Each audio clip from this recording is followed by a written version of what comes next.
Yes, folks, it's Thursday, 2 p.m. Pacific. I'm Fred McMurray, which this means something like that. I don't know, long day. This must be...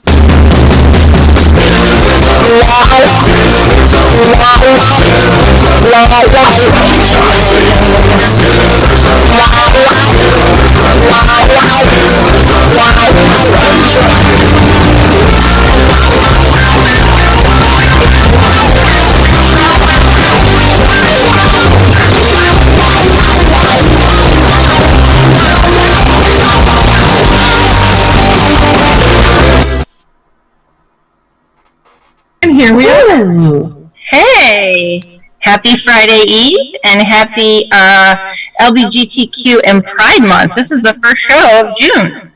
It is, and it's a fun month. Very colorful. Time to focus on pride and equality. So, yeah, excellent. Annual big post with myself and my son, like I do every year. Awesome. Well, welcome everybody to another episode of Pillars of Franchising. We have a great show for you today. We've got just a couple brief word on the street and announcements happening, and then we've got a great lineup today, and we can't wait to get started.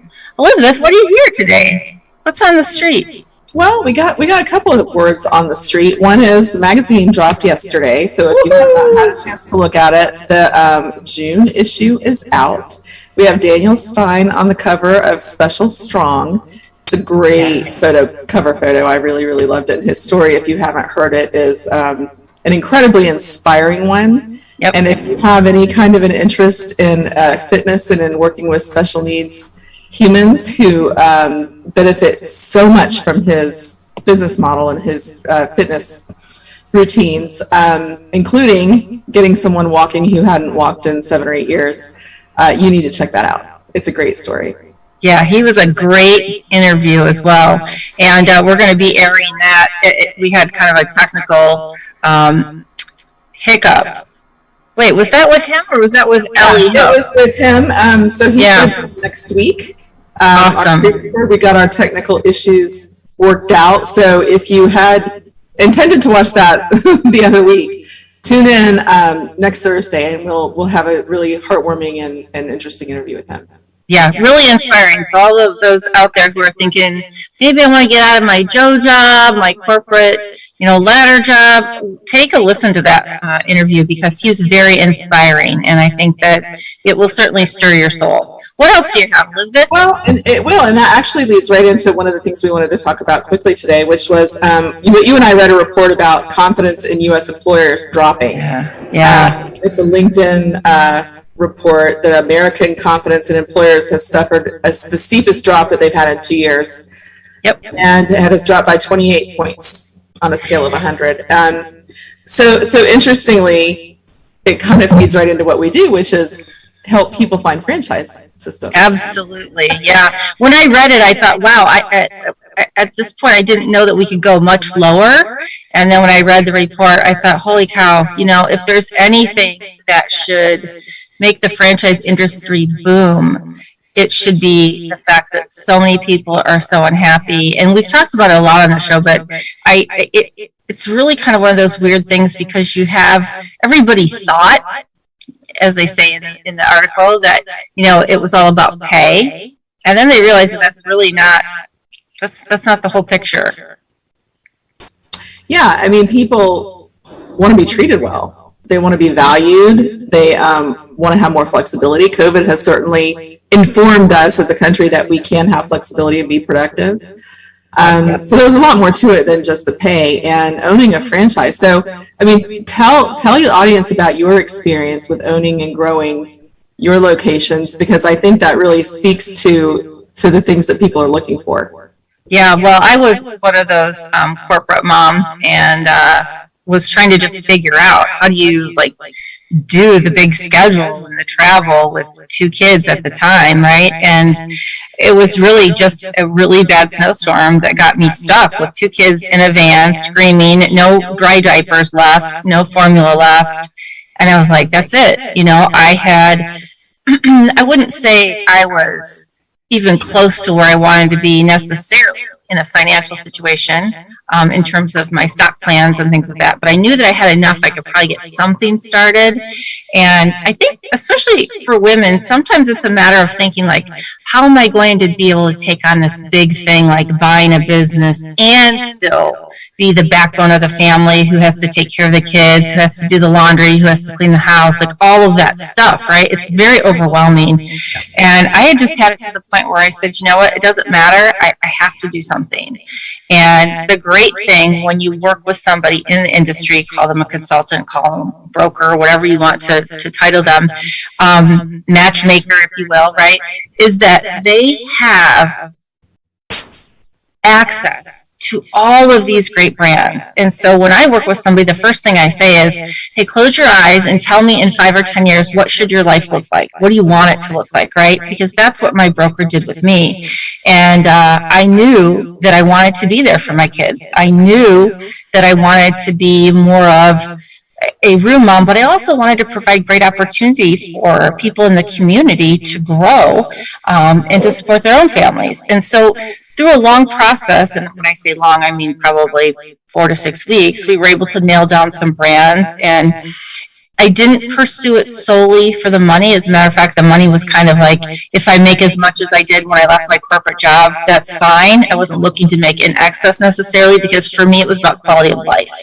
Yeah. And I think as we all have families and we get older, those are the kinds of tough questions we have to ask ourselves. You know, can I do it comfortably at this level, or do I need to make this amount of money? And what's truly important for me? Yeah. So I think that's a great point. And so if you were thinking about making a change like that, if you are one of those dissatisfied people with your employers, give us a call, even if it's just for an introductory feeling us out kind of call. Yeah. Or give us an email. Our email is yourdream@pillarsoffranchising.com. Also, feel free to call in during the show to ask questions of our guests or our mentors. The number is 323-580-5755. Next up, we have our first guest. Yay! Hi, Ruth. Welcome to the show. She's on mute. She's pulling in Elizabeth. 2 years of Zooming and I still never remembered to turn off the... It's okay. The team has named that after me because I do it all the time. So they say you pulled in Elizabeth, so welcome to my... Okay. Yes. It's so great to see you again. And as always, as when I first met you in person, your smile lights up the room. Appreciate that. So good to see you. Yeah, you too. So before we start, I want to give everybody a little bit of a background before we jump right into questions. So Ruth Agbaji is the CEO and nerd-in-chief, mama of 2 of CodeWiz. She has many hats as a mother, a working mom, but all of them started when she learned to code. Coding feels to her like her superpower. She taught herself coding when she lived in Nigeria and proceeded to get a master's in computer science from Tufts University and work as a software engineer for tech giants like Microsoft and Kronos. She turned her passion for coding and her desire to create lasting impact into her business, the CodeWiz, a project-driven approach to teaching kids how to code, and now she gets to help kids connect with their inner genius every day. She believes that you can do anything you set your mind to and wants to show that in every part of her business and her life. And I'm so excited to have you here. You've got a great story. You've got a great attitude. And we interviewed you in at the April issue of the magazine and talked so much about all the changes that you've been going through in your business and all the lessons that you've been learning along the way, and the vulnerability you showed to share all of that with us, I think was really, really important, and can be a great lesson for our viewers. Absolutely. I think it's one of those experiences that, everyone thinks, oh my gosh, it's so great, but there's a lot of underlying emotions, and there's a lot of layers to acquisitions, and I'm always happy to share. Well, and not even just the acquisition, but so here you are, a mom of 2. I had heard your story about learning to code, but what inspired you to take that into building a business? And then obviously you continued to build, and then you franchised, right? And so where'd you start? Were you feeling that overwhelming feeling when you first got going? So when I first got going with CodeWiz, with the original location, well, I was very overwhelmed at work. I was very overwhelmed in the corporate world, and I felt like I had no control over my life. Turns out I'm very high on this scale. I have a high D, and so lack of control, that really gets to me. And so I really wanted to have control over my life, and I really wanted to be able to see my ideas come to life. And so I was overwhelmed by the fact that I wasn't able to contribute. I was overwhelmed with having 2 little ones. I was overwhelmed with commute. And so I was like, you know what? I'm okay being overwhelmed as long as I'm getting something out of being overwhelmed. And so starting my business, yes, that was crazy. It was nuts. And again, being a high D, you don't really think through all the details. You're just like, jump on in and we'll figure it out. And so, it's like you jump off the cliff and then halfway down, you're like, oh, okay, so we need this, we need that. And so, yes, it was overwhelming, but I was really driven by the fact that I really did want to make a difference. I really did want to take control of my life, and I really needed the flexibility to be there for my family. And so I just, I'm going to figure this out, and figure it out I did. Well, I think it's very interesting, and I want to make sure that all of our listeners, if you haven't read about Ruth, that you understand that she actually founded, so you are the founding person of CodeWiz. So it really started as an idea and a startup, and you just never stopped. That strong D came through. Yep. And it hasn't let me down yet. That's awesome. That's awesome. We have listeners out there who are contemplating, do you start your own business or do you buy a franchise? And so it's interesting to me that you started it and then turned it into a franchise, because that's a big order.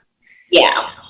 And, before I started CodeWiz, I had looked into a different franchise. And, again, true entrepreneur, I don't like some things, so how hard can it be to start my own? And how hard was it? It's very hard. It's extremely hard. It's a lot of work. It's a lot of work. And just thinking through, I know that people looking at businesses, a lot of times, because I'm part of the Fran Dev process for CodeWiz, you see people's in their heads, they're thinking, well, I don't like this aspect of things. Well, have you thought about doing it this way? Have you thought about doing it that way? And I could just see myself on that side of the table. Just you're not really thinking deeply. There's so many layers to starting running a successful business. And so now I tell folks, my husband who's looking at franchising, I'm like, if you find a franchise brand that you really like, that resonates with you, and just kind of like what you said, having that 5-year plan, it hits all of those things that you want for yourself, just go for it. If you're super entrepreneurial, go find an emerging brand. They'd love to have you. Yes. But, make sure you explore all the options before going through the pain of starting your own, because it really is a lot. It takes a lot to make it successful. Awesome. Thank you for sharing that. So how many years were you in as CodeWiz before you started duplicating and then transitioning to a franchisor? It was very early. In retrospect, life happened. Well, I can tell you what happened. So life happened. I was not planning to be a franchisor. My plan was to just have 5 corporate locations. That to me was a big, hairy, audacious goal at the time. But 3 months into starting the business, my son was diagnosed to be on the spectrum, and that is life-changing. It becomes a full-time job just to get him from one therapy to another and all of that. And so I knew at that point that having 5 corporate locations would be challenging, because my goal was 5 corporate locations year after year. So I wasn't going to space them out. So I knew it would be challenging.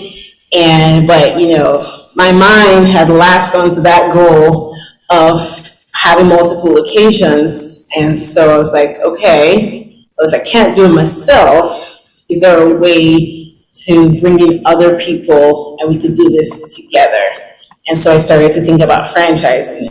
And so we started offering franchise opportunities in 2019. So I started thinking about it about a year or so after we opened, and then we officially started offering in 2019. Awesome. So I'm sure developing those during COVID was a lot of fun.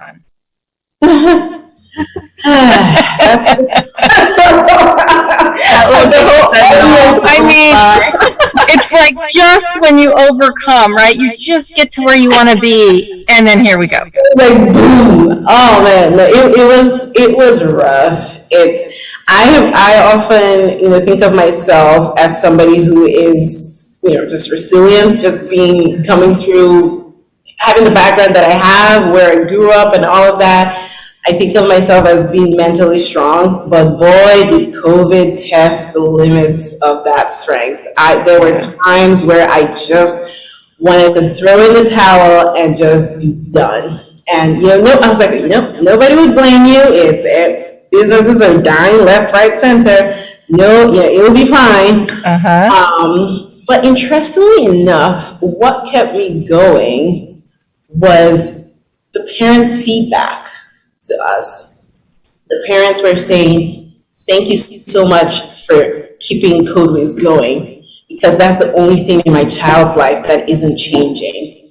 This is the only thing they look forward to. School has become awful. Everything around it, they can't talk with their friends, they can't do anything. But CodeWiz is the one thing that has remained constant. Thank you for doing that. And I'm like, okay, great. Now I gotta get going. Okay.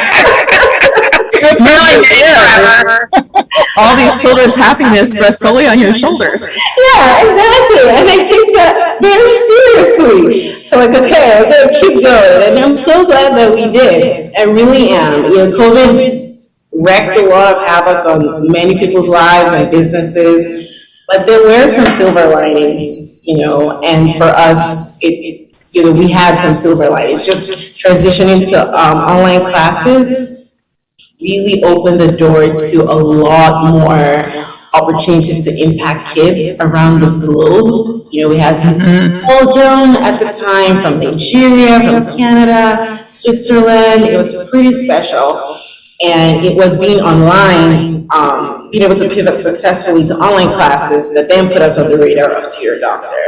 So it really was a blessing in that way. Yeah, so, and when you say put you on the radar for Tutor Doctor, Elizabeth, you want to kind of take it from there? Because that's the next step, right? Yeah, so one of the things we talked about in the article that I really enjoyed hearing about was the way that you viewed scaling before the acquisition, and then the way that you grew to understand it afterward, the fear that you felt through that transition, and not wanting to grow too quickly as a single franchisor, but now having the support and the opportunity, and how do you make that transition in your mind and lead through it. So if you want to talk about that a little bit, I think it's such an interesting evolution in your brain. And you talked about that all the emotions of change in terms of blind optimism, and then pessimism, and then all of the emotions that go through that. So tell us a little bit about that journey, because you're very articulate at telling us what that felt like. Oh no! Don't tell me. Well, she's not right. There you are. I thought she was just trying to digest that whole question. You're such a minute process. That was a loaded question. Yeah, it's been a year, a little over a year now, and everybody often asks me, if you were going to do this again, if you know what you know now, would you do it again? And for me, the answer is an absolute yes. I knew that, once I started franchising, I knew that I had something in my hands that was special. I just knew it, and I was like, whoa, I was not prepared for this kind of response. And I am very, think in the article I said I have a sensitive conscience. And so I really do, and I really want everyone to do well. I am probably one of those people guilty of, let all the kids have a trophy so that everyone's happy. I know, which actually, interestingly enough, that doesn't really align with my deep personality, but I really want everyone to be happy.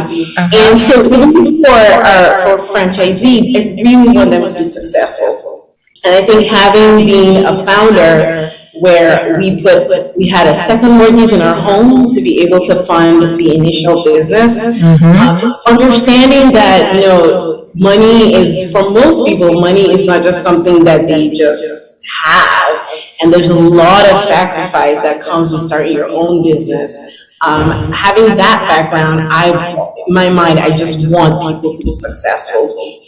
And so understanding I wanted people to be successful, and understanding what it would take to get franchisees to be successful, I knew that I really needed to get a strategic partner to help me with the growth part of the business. Right. When it comes to vision and mission, I got that covered. After where we're going, I just need a bus. And so when the opportunity came for them to acquire us, I was like, yeah, this is great, because they figured out franchising. Right. I just take my vision, the model that I've worked so hard on, and kind of plug it into the franchising bus, so to speak. And so I don't have to make mistakes with my franchisees. I can learn everything that they've learned the hard way and do that to franchisees so they can be successful. So that was the whole idea. I was very excited by it. And I think one of the things I was concerned about was losing control. I was going to ask that. I was like, man, I don't do well with managers. This is going to be tough. Yeah. But, I love CSG. I love Teeter Doctor. One of the things that we did up front was, what are the two things, what we believe is that there are three things a franchisor needs to be really good at. You need to be good at fran dev, you need to be good at operations, and you need to be good at innovation. And typically, people are good at 2 out of the 3. So we had a lot of conversations around, what 2 things do you want to keep? And we can let you just go to town on those 2 things. And what did you choose? I'm dying to know. I'm guessing, but I want to know what you choose. So I chose innovation and operations in the beginning. And then I got it, and I'm like, whoa, is this what operations is? I'm going to take fran dev. Yep. So I took fran dev and innovation, and it's been so great because we just take everything Teeter Doctor has figured out on the operations side, and it's also directly applicable.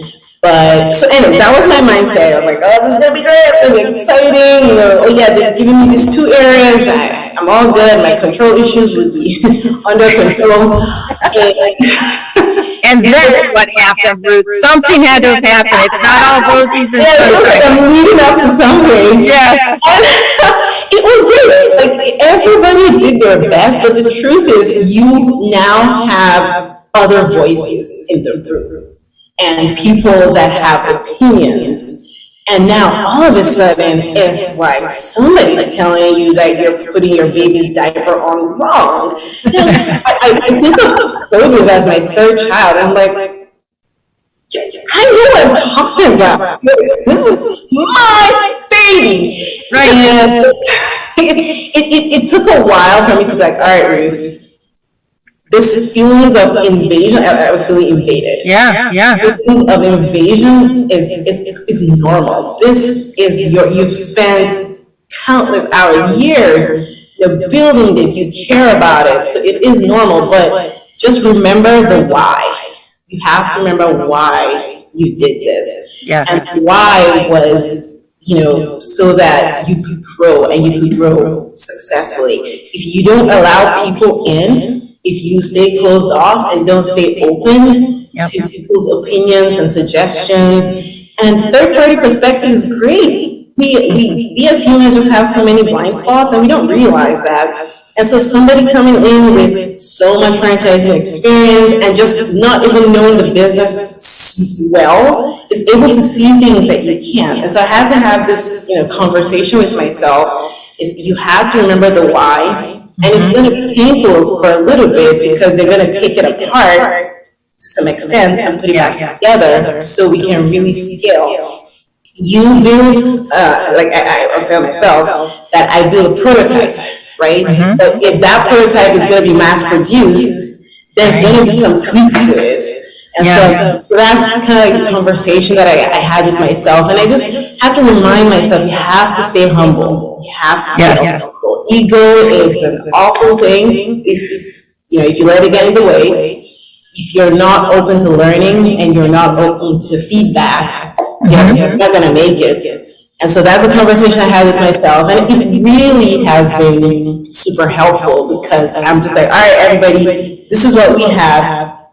Let us know what areas of improvement we can make. And because I had that mindset, it has really made a huge impact on our current franchisees and even the new franchisees that are coming in. I really believe that we are at least 5 years ahead of where we have been if we were on our own. So that's a great jumping up point. How many franchisees do you have right now? Right now we have roughly off the top of 10, I think. Okay. With 14 locations across the 10 of them. Well, I think, one of the best compliments you could ever get as someone who formed a business is to get a franchise organization to come in and want to buy you. I mean, that is such an amazing compliment to you and everything you've accomplished. And I'm super excited to know that you're still considered then to be an emerging brand because there's nowhere for you to go, honey, but up. And who doesn't love kids being happy and learning and have a place to take them where they can, pull out their creative side. And I mean, I just think since the time I met you and we started talking, I was like, wow, what a great business model. What a great idea. And so, I'm really excited to see where CodeWiz goes from here. Now, if our folks out there are looking to get involved with the CodeWiz, where do you suggest they find you or the rest of the development team? I spent way too much time on LinkedIn. So that's probably the first. And LinkedIn is a good place to sort of feel out who we are, what we are. I like to share a lot about our brand, our mission, our vision, who we're looking for. But you can also check out our website, franchising.com. That has a ton of information as well. And when you feel ready, I don't want to attack you, but when you feel ready, you can email me at ruth@thecodewiz.com, and I'll be more than happy to have a conversation. I think that's awesome. I'm so very excited for you and for the whole team now. And I wanted to make sure that, our doors, our cameras are always open. We would love to continue this journey with you as you grow. And I know that as a member of Franchise Brokers Association, they work really hard at making sure the emerging brands and the existing brands are really top-notch, good quality franchises to buy. So, for our listeners out there, if you're thinking about a brand that is into kids and some kind of science, coding, technology type thing, STEM, let's just call it, I think this is a really great opportunity.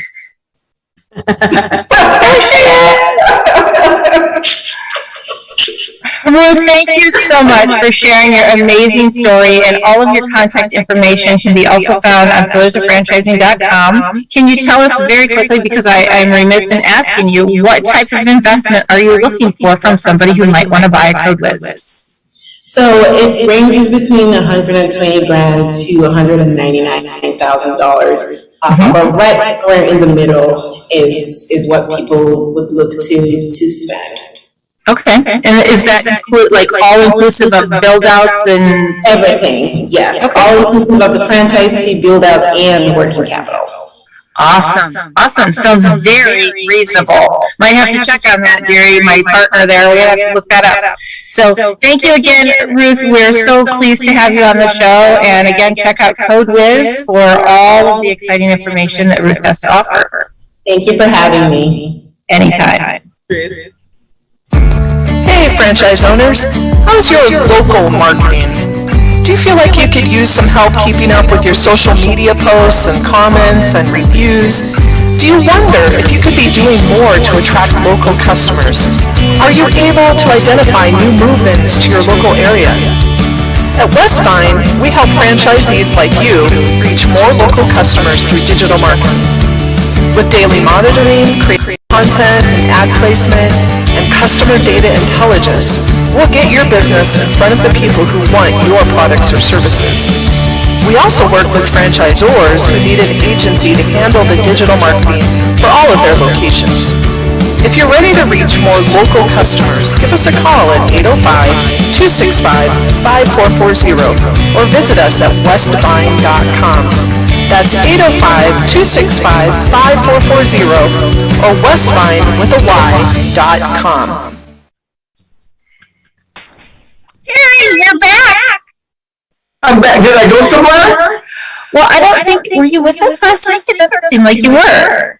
How were you? It all runs together. Sometimes I see you in a truck, sometimes I see you in the trees, occasionally you're in an office. Not very often in an office, Kristin. I got to be honest with you. I spend most of my life on the road anymore. When you run the crowd that I do, trying to build businesses and help franchisees and work with franchisors and so on, it is a busy time. Yeah. How about our interview with Miss Ruth? I just think she's so fabulous. I met her at IFA, I think probably about the same time you did at the convention, and she blew me away there. And this interview was life-changing, it should be for a lot of people that listen to her out there. So I learned a lot from her, and I'm really excited about what she's doing. And man, the sky's the limit, I think, for her and Code Whiz and everything else they're involved in. Yeah, could you tell me a little bit about, I know we've touched on it before, but some of these emerging brands really pique my interest because, as we talked before, there's so much, I'm going to call it latitude, to get involved in some of the decisions that are made moving forward and really forming the franchise of the future. I think the best way to look at emerging brands is there are good things and bad things about them, and the bad things are not terrible. They're just things to be aware of and be prepared to deal with. And then as someone coming into this, if you understand that, you're right, there are a lot of really powerful reasons why you should consider an emerging brand. One of them would be, as you named, you can be involved in the growth of it. You can actually help guide them through the learning process and some things, because they need to learn what it's like in the field. Now, Ruth ran her own, but the people who bought her out, they maybe have never been franchisees before, and there's only so much Ruth to go around. So I think that's a very powerful thing. There is a sense of pride that goes with working with an emerging brand that maybe you don't get quite as much of when it's an old standing brand that's big and just kind of on autopilot. I really love emerging brands. Many times you get into them for a little less money. I mean, Ruth's number was very inexpensive, I thought, so I'm quite pleased with that. How many times as a potential franchisee, when you call the franchisor, do you get to talk to the founder of the company? And learn what it was like to actually start that up and what to look out for and things like that. So I want everybody to understand, you need to understand there's two sides to that emerging brand thing. Most of it is positive. The things, and I'm not saying there's negative, there's things you just need to be aware of. They will likely not have as much structure to support franchisees as a larger, older brand. So they have to help them develop some of that, right? They may not have, and I always call them the VPs of everything, vice presidents of everything, because, when you're with a larger brand, you got a vice president of facilities and marketing and real estate and yada, yada, yada. And most emerging brands have like one or maybe two people doing all of those things. So, again, that's a good news, bad news thing, right? The downside of that is, there's only so much of them to go around. It takes a little time to get answers maybe sometimes. The upside is you're dealing with the person. And the person does it. And in my old coaching days, I used a couple acronyms, and I think it's perfect for this. In fact, almost spot on. We always look for the man, and that stands for money, authority, and need. And in this case, I look for the woman. We're all money, authority, and need. Because in this case, I think that would be perfect. You're going to talk to the people that are actually making the changes and the decisions, and you can implement something of your own. Yep. I really, I've talked to a couple of emerging brands over the last couple of weeks, and I will say the one thing I really enjoy when you get to meet with the founders is no one can paint what their vision is or was when they started like they can.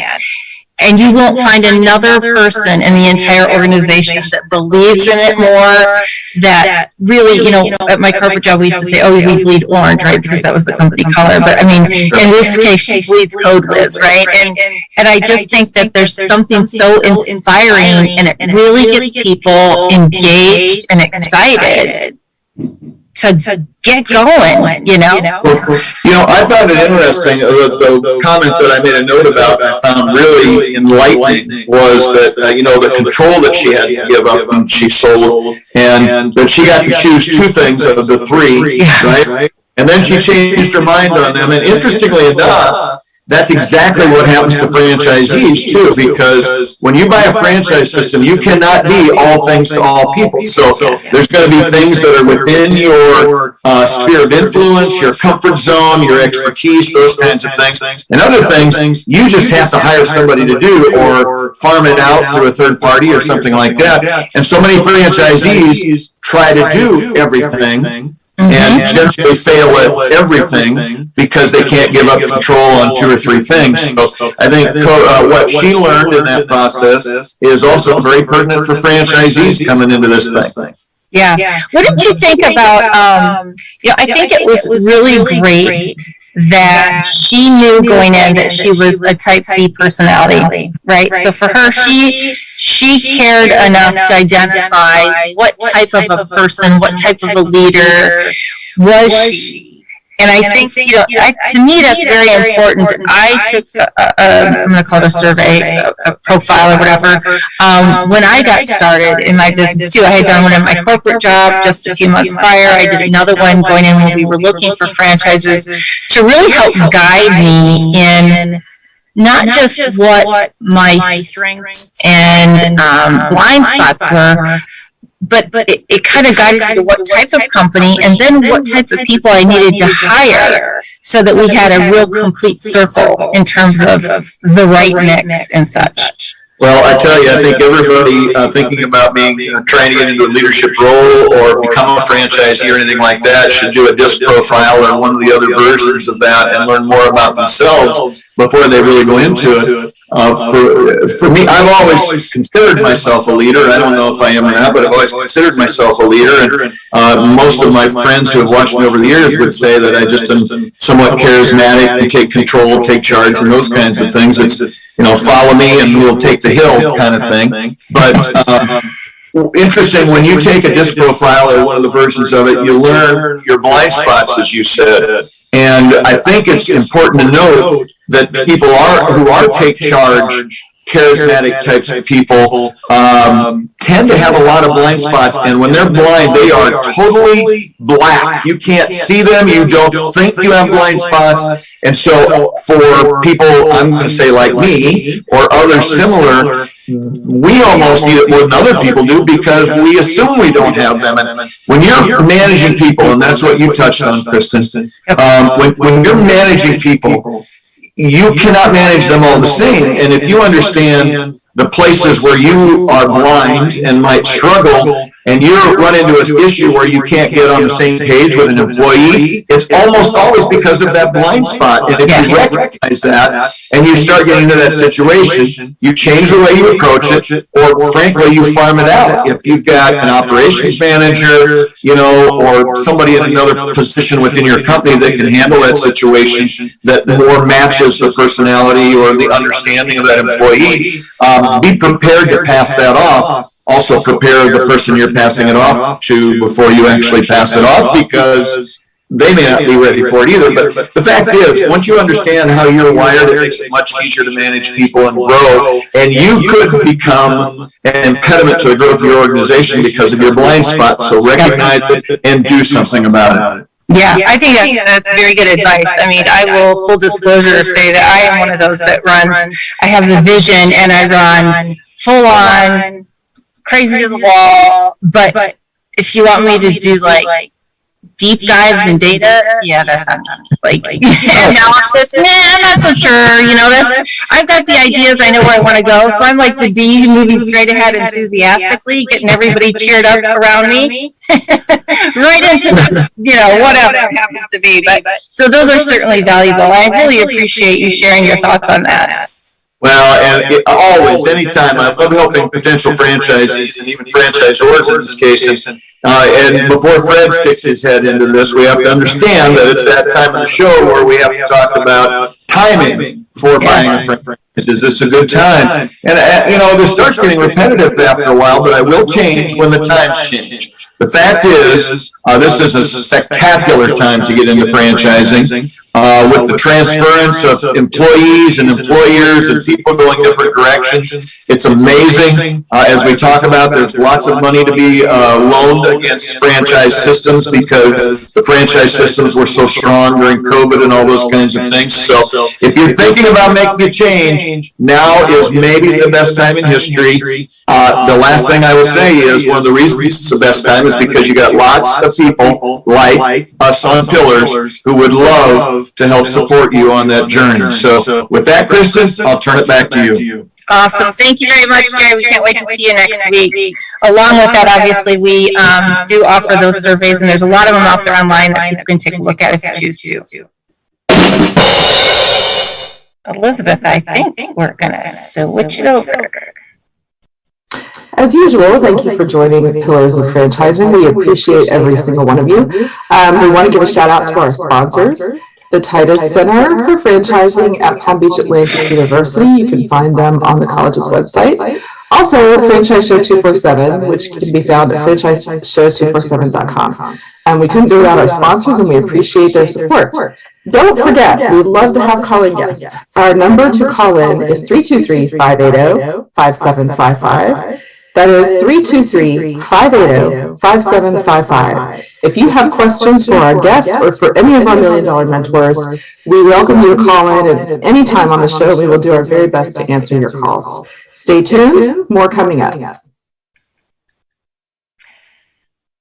Hi, Maura. How are you? Doing really well. How are you? It's been a great show so far. It has, and we're going to come back to you as soon as Andrea and I are done chatting. Awesome. So it's a sneak peek at our next guest, and right now, however, we have the fabulous Andrea Mundy. How are you, Andrea? I'm great, thank you. How are you? Oh, good. We're so excited to have you back on the show. And who better to tie on to Ruth's interview talking about building a brand to franchise? Tell us a little bit about all of that you had to endure, if that's the right word, as you grew your brand through all these different stages, as Ruth has just finished doing. Well, it's so interesting hearing her talk because what I was thinking about when she talked about the stage she was at in terms of having only really operated her own locations for a brief period of time. And my experience was very different. I had operated my own businesses for so many years. So I actually think where she started franchising in terms of really being able to quickly and nimbly refine the model to make sure that the unit economics made sense to more quickly as a franchisee, made it a little bit easier in many ways. When you have a lot of operating history with a lot of different twists and turns, there's just a lot of explanation, and there's certainly positives in that because you have a lot of experience in why certain things worked or didn't work. But I think, if I could start all over again, and now I work with brands, to support them in getting themselves ready for franchising.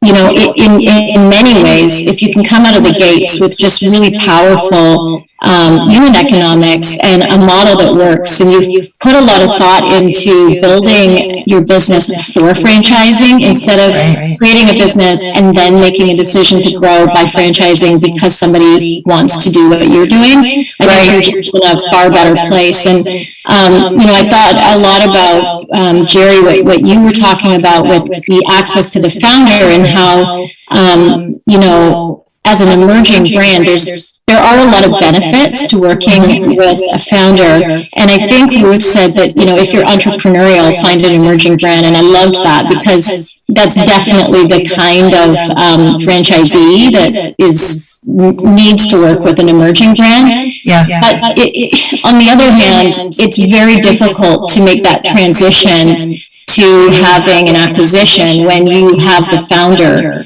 as sort of that point person for the franchisees, and that was definitely my experience. And there was a lot of management of different ways that people handled that transition. And with the company that I don't own anymore, but that I did own, when we partnered with Frameworth, there was tremendous benefits to the franchisees. And I think Jerry, you said, the VP of this, the VP of that there's so much value in having a parent company with just that knowledge base that you don't have, or the resources that you don't have as an emerging brand that you can tap into. And there's so many best practices in franchising that we know, you don't need to reinvent the wheel. And I think that there's a nice balance when you have a situation where you have an emerging brand working with a more established parent company, because as long as that franchisor, the founder is willing to listen and, take the lead in some of the areas that they don't have the experience, I think it can work really well. But that being said, there are so many different stakeholders that need to be managed in terms of that transition. And how do you go about doing that? I mean, that's a tall order. Yeah. Well, what I would do differently now is, I love the concept of being a little bit more proactive in anticipating what those responses will be. And I'm working a bit with a brand now, getting ready for franchising here in Canada, and they do a lot with the various colors and how those personalities actually work well together. And that's really at the unit level. But I think there's a ton of value in looking at whether or not those personalities are going to probably accept the change in sort of relative short order, or what those hang-ups or challenges might be. And I definitely lean on that, because I can tell you the mistake I made is I will always look for, I've got rose-colored glasses on every day of the week. Like, I am the eternal optimist, and that's just who I am. But that can be very, very annoying to people who need more time to sit with the possibility of what if something doesn't work the way it's supposed to. Right. I don't need a lot of time there, but a lot of people do. And in my system, half of us loved that idea of working with a partner. The other half were terrified about, well, what does this mean for me? Even suppliers. I mean, suppliers, it's a risk to them, because they don't know whether or not their contracts are going to continue. And so I think the best way to manage it is, what I would do differently is learn more about the different proactive and understanding that before a transition gets made. And I think also providing as much transparency in terms of what to expect as you can, including being clear on not knowing what will happen in some cases, and being okay to admit that. Mm-hmm. Okay, good. I have a question from the audience from Northern California. Thank you for chatting in our chat square here. What should an emerging brand focus on when there are 5 to 10 locations? What's their next step? Viability of the model. Making sure that model actually makes sense. Pressure testing it with a royalty and a brand fund built in. Very different to have a corporate run model and a franchise model. So making sure that the margins work with all of those built into it. If you're already a franchise system, so you've already started franchising and you're at 5 to 10 units, and that can be a really tricky place to be, because that's when you've got a lot of different people involved, but you're still emerging. And at that point, consistency is really important. Making sure brand consistency, across the different territories is not something you let go of, because as soon as that disappears, I don't know what you're franchising anymore. Now you're just opening more locations that have potentially very different ways of conducting themselves, and the brand equity can fall very, very quickly. So having a system that you can leverage to manage all of that is critical if you don't already have it as a franchisor at that stage. Well, Andrea, we so appreciate your feedback. I'm so glad to have you as part of our regular guests and now kind of co-host too, because you'll be asking a lot of the questions. So welcome to our franchise family here. Thank you. I really love the story that you have and your willingness to share some of your experience. So thank you so much, and we're looking forward to seeing you again the next time you're on. Thank you. I am Elizabeth Denham, the Chief Content Officer for Pillars of Franchising, and I'm telling you that because I am always looking for people with a great story in the franchising space. If you have a great story that you would like to share either in the magazine or on the show, you can fill out our contact form on pillarsoffranchising.com. Also, while you're there, be sure to subscribe to the magazine. You can choose all of the services that you might be interested in if you're looking to buy a franchise, sell a franchise, become a franchise, if you need mentorship, and if you need to get the word out for a business, we have a lot of variety of sponsorships for you. So be sure to visit our website, like, subscribe, and share this show. And we appreciate every comment and every engagement that you offer. So be sure to visit our website at pillarsoffranchising.com. And welcome back to the show. Hi, Laura. Liz, how are you? Doing well. How are you? Great. We're so excited to have you on today. For those of you who do not know Laura, she is our franchise attorney expert who contributes to the show every week, and as well to the digital magazine. So anything and everything legal and franchising, that's pretty much your whole scene, right? You're right. That is my scene. I live at the intersection of all things franchising. So it's always fun to be here with everyone. Excellent. So let's talk a little bit about all this growing and merging and franchising, and holy smokes, we've got a lot going on in this episode today. So when do you start? What's the timing? Let's say you're looking to negotiate with a franchisor and you want to expand your business. How do you go about that? Sure. So, in your example, maybe you're saying that if someone already has one location and they're thinking that it's time to grow, they want to do more. Some of the really important things is, just to think about, okay, what kind of growth are you ready for? You might think you want to go to 5 outlets or 10 outlets, whatever it is, you love the business that you have, but that doesn't happen in a year, typically. No. Right? Doesn't happen even in 3 years for a lot of locations, a lot of brands. And so I think that it's something to really evaluate, what is going to be the timing of what you can realistically, successfully do.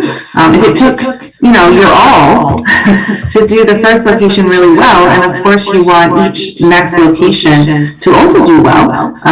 Presumably, you won't have the same learning curve, but no two stores are exactly the same. There's always going to be some little nuance that's different at the next location. So, it's important to think about what kind of schedule. That's one of the biggest things that I encourage my multi-unit clients to think about is what kind of schedule is viable. And frequently, go ahead.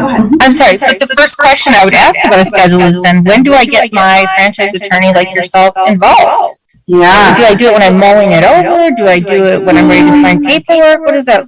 That's a good question. For people who already own one location, they have a lot of knowledge about what's going on in the brand. And so frequently, they will be presented with the new franchise disclosure document. So if they signed and opened like 3 years ago, that document will have at least somewhat changed every year since then. And so it is a good idea to have an attorney at least see what's changed. Because there may be new obligations in there that as an existing operator, you're not really subject to, but they're going to be something that you have to comply with going forward. So that's important. And then I think, before you're ready to sign, when you're still having discussions and you're entertaining the idea, that's when you want to start thinking about, speaking with your attorney, thinking about structuring, thinking about, it is everything all at once. Right. I hate to say that, but it is everything all at once, right? It's talking to your lawyer about how to restructure. It's talking to, whoever your lender may be, your finance team about, okay, how am I going to afford to do this? What's realistic? What can I get financed for? And also, then bringing all of that knowledge to the franchisor and saying, okay, I want to do 3, and here's how I'm going to do it. Right. Well, and I think that's really interesting because, if you look at the way, and I'll speak to Jerry's experience a little bit, he often at times now that he has such a large corporation, he can buy 5 packs, right? And he expands that way. I started expanding, my second year in business, and but I go one at a time. And I kind of have the slow, methodical approach because of the type of business I have.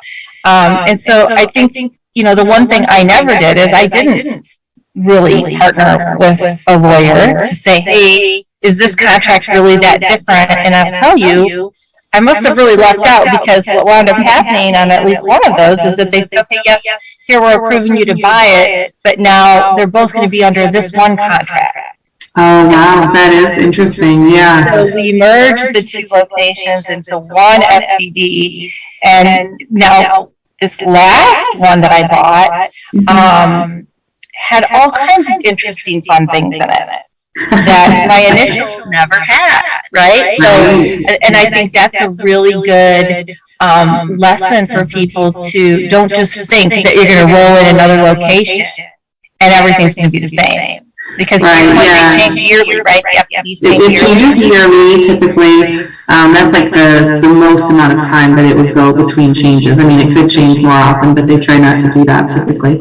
But yeah, I know brands that have made big changes between year to year, and sometimes you wonder like, oh, should I have done some kind of development agreement, which means that you have a plan. You're already committed to doing what you're referring to as like a 5-pack, meaning you're going to do 5 locations, or I'm going to do 3, or whatever it is, and locked in. But even those nowadays, typically, you sign whatever franchise agreement is available at the time that you are ready to open that next store.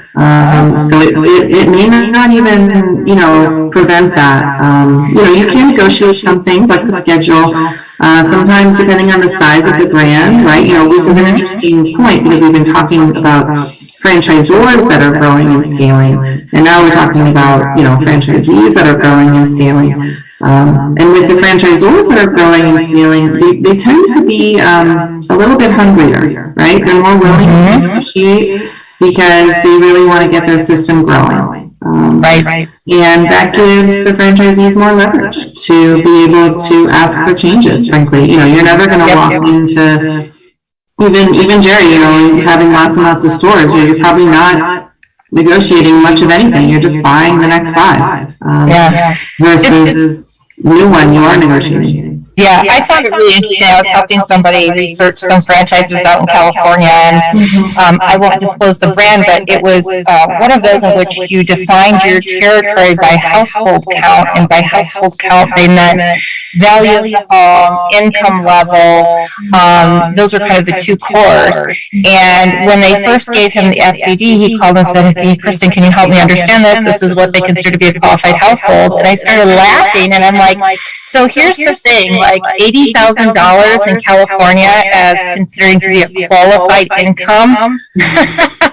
Those people, they don't get maid service. Those people are still probably living in an apartment because they can't afford a house. And then, when they said, and the qualified income for household value is $300,000. Okay, well, you're talking about a one-bedroom condo in LA, right? So what was interesting is that without a lawyer, he went to them and said, well, these are nonsense. These don't qualify here, especially in my county. And they're like, oh, okay, well, what if we did this for you?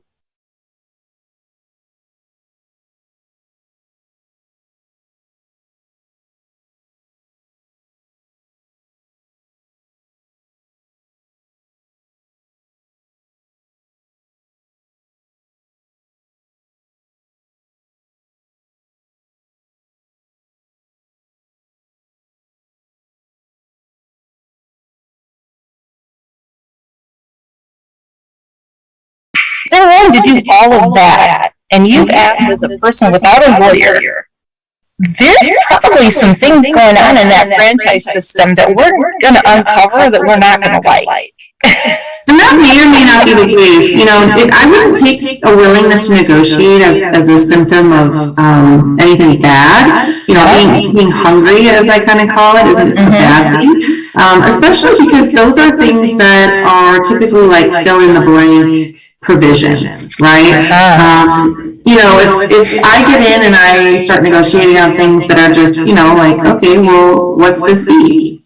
And then we start, that's a more substantial or meaningful negotiation, because it's not something that was ever like left to be defined at the time of signing. That's a very good point. Okay, good. So if anybody's done that, that's a really good learning point. That's not necessarily a deal killer. You should always be pushing for the biggest amount of territory or households or population, whatever the metric is that they're trying to use in that particular system. As a franchisee, you always want the most you can get, right? You always want that. Unless you have minimum, the risk there is if you have minimum performance requirements. Some brands do have those where, okay, if, by every 10,000 people, you have to have more and more sales. Otherwise, you have to pay a penalty, essentially, if you don't achieve that. So that is something to be aware of, but they would disclose it if they had that. Well, Laura, thank you again so much for your expertise in this area. I always feel like every week we get started and we just get the tip of the iceberg, and there are so many deep dives we could do on this stuff. But we're excited to have you back this week. We can't wait to see you again, hopefully next week or the week after, whatever your schedule allows. And just a reminder to everybody out there who is considering buying a franchise, please don't be remiss. Don't make the same mistakes I certainly did, which was to get the wrong lawyer, or even worse, to not get a lawyer at all, because they are your eyes and ears, and really, they are the ones protecting you from making a dire mistake. And with that, we'd like to wrap up. We'd like to thank all of you for joining us on the show today with our guest, Ruth I'm going to say it right, Agbaji. Okay, I probably said it wrong again, Ruth, and I'm sorry, I just can't get it out, of Code Wiz. Please be sure to like, share, and comment on this episode. Thank you to Jerry Akers, our $1 Million Mentor, for his insight and wisdom, Laura Liss, our franchise attorney, and contributors, Andrea Mundy. And I'm sorry we missed our other contributor today. He was not feeling well. So thanks to Elizabeth Dunham, Fred McMurray, our producers. I'm Kristin Selmeczy, your $1 Million Mentor, and together we are your resource for franchising success. This has been the Pillars of Franchising, and remember, your dream starts here.